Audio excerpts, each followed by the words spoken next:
This is the oil change 2018 Camry. We're going to put OW16 in the 2.5 four-banger. Alright. We're starting off this morning throwing a black and gold 4-inch top water.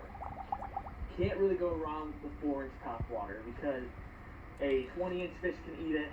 This funnel's a pretty good deal. It's kind of that perfect medium size in my opinion. You can kind of go hands-free.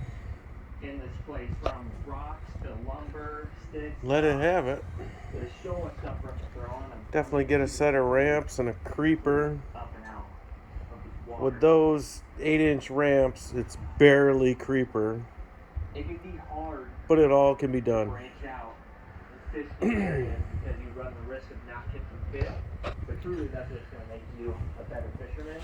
You can get a good drip, get it all in there. Learning new stuff. This is the cheap Amazon version.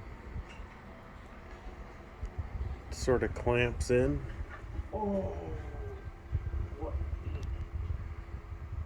It's got some like threads on it that grip in. And it, you know, if you try to rip it out of there, it's going to come right out. If you pour just less than a quart, like you saw me do, you can get hands off. Cheap Amazon job. Works pretty good. Luxury oil change. When you do it yourself, enjoy it.